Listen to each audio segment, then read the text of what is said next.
Halo Sobat Rumah 21, jumpa lagi kita di channel Rumah 21, salam properti. Di sesi ini kita akan bahas mengenai relaksasi Bank Indonesia terkait dengan KPR ya. Beberapa waktu yang lalu kan Bank Indonesia mengeluarkan belit atau kebijakan LTV bisa 100% ya, atau identik dengan DP 0%, itu nomor satu. Tapi yang suka banyak orang lupa yang dibahas, ada kebijakan kedua, yaitu mengenai KPR inden, itu tidak diatur kembali. Nah, orang terkecoh hanya membahas mengenai LTV 100% atau DP 0%, yang bicara akan menaikkan risiko kredit yang macam-macam lah gitu loh. Itu yang akan kita kaji pagi hari ini adalah satu mengenai LTV 100% atau DP 0%, yang kedua mengenai KPR inden. Nah, nggak lama kemudian setelah insentif ini keluar ya, kalau saya bicaranya bukan insentif sebenarnya, ini relaksasi ya, karena dia 2012-2013 mortgage itu diketatin ya, kemudian direlaksasi, terakhir relaksasinya tadi 2020 ya, itu LTV 100% atau DP 0% dan KPR inden tidak diatur. Jadi at least paling tidak kondisi ini kembali ke situasi sebelum pengetatan.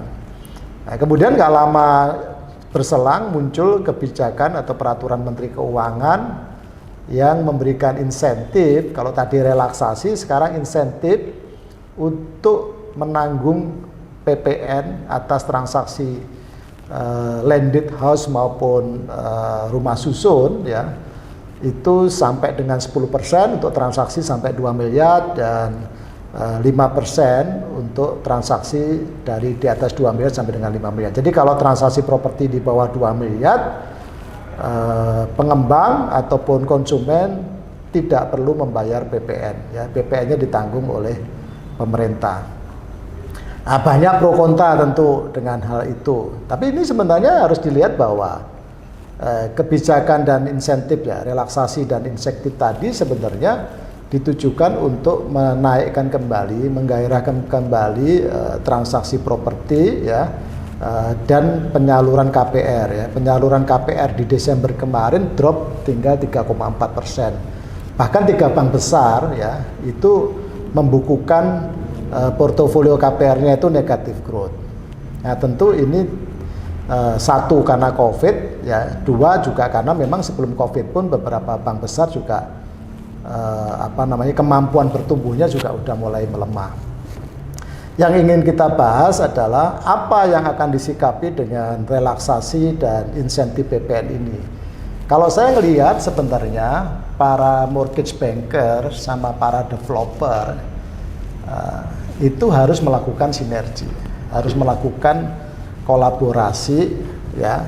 Bahasa saya itu ini peluang ya, para banker maupun para developer untuk bikin inovasi ya, bikin terobosan-terobosan supaya market kembali bertumbuh. Jadi bukan bicara kalau 0% berisiko, begini, bukan. Jadi kalau kemarin dengan diatur oleh Bank Indonesia, kalau kita mau lakukan inovasi kita nggak bisa dibatesin ya kan, misalkan harus ada DP, harus ada begini, harus seperti itu. Sekarang itu dikasih relaksasi ya, tentu ada kebebasan bagi developer maupun bagi mortgage banker untuk melakukan inovasi atau strategi bersama untuk menaikkan kembali penjualan properti yang impact-nya kembali ke menaikkan kembali permintaan KPR. Jadi contoh sederhana, misalkan ada banyak banker yang takut DP 0% misalkan, ya udah nggak apa-apa. Tapi kan sekarang inden, KPR inden itu kan bisa dicairkan 100%. Ya kalau misalkan banker sama pengembang kan bisa negosiasi, ya kan. Kebutuhan membangun itu berapa? Kebutuhan membangun misalkan 50%, kan tidak harus 100%, bisa 50%. Atau bisa dicairkan 100%, tapi si developer mengkompensasi, misalkan kalau tidak bisa menurunkan harga properti, saya paham memang harga properti jarang yang akan diturunkan, tapi mungkin dibikin lebih murah. Nah, bahasa saya itu harga propertinya itu tidak turun tapi lebih murah. Maksudnya apa? Ya kayak di mobil lah, jadi beli rumah nanti dengan harga yang sama tapi sudah dapat aksesoris, ada dapat full furnish dan sebagainya, itu kompensasi daripada pencairan KPR-nya di depan. Kan kalau KPR inden itu kan KPR-nya cair di depan, bangunan belum dibangun, ya enggak?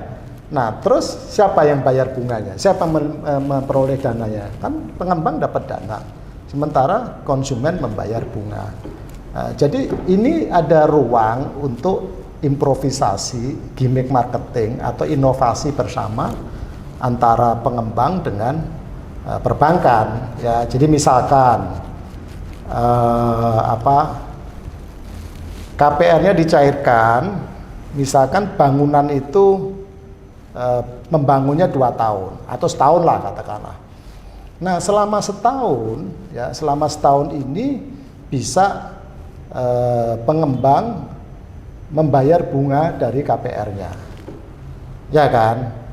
Sebenarnya kan nggak fair juga dong, konsumen sudah membayar bunga tapi belum menikmatin unitnya kan, ya kan? Nah, itu bisa misalkan pengembang mensubsidi atau membayar bunga KPR selama masa pembangunan.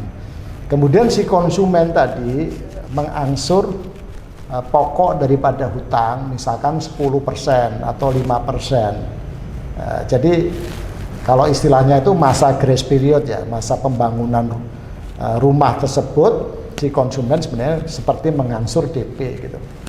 Ya kan, mengangsur DP sementara bunga dibayar si developer, sementara bank akan mencairkan kreditnya di depan misalkan 100%. Ya 100% itu kan artinya komponen tanah dan bangunan kan udah dicairin. Nah, itu saling dihitung ya, poinnya harus sama-sama antara bank sama developer, berpikir bagaimana menggairahkan atau menghidupkan kembali transaksi properti yang juga sekaligus akan menaikkan permintaan KPR. Jadi kesimpulannya, saya ingin mengatakan bahwa di balik kebijakan relaksasi LTV atau DP 0% dan KPR inden ditiadakan serta insentif PPN transaksi properti itu membuka peluang para pelaku industri untuk melakukan inovasi, melakukan improvisasi, membuat gimmick marketing, dan secara sama-sama dengan niat yang baik untuk menggairahkan kembali sektor properti yang juga sekaligus impact-nya ke sektor pembiayaan rumah. Demikian, salam properti.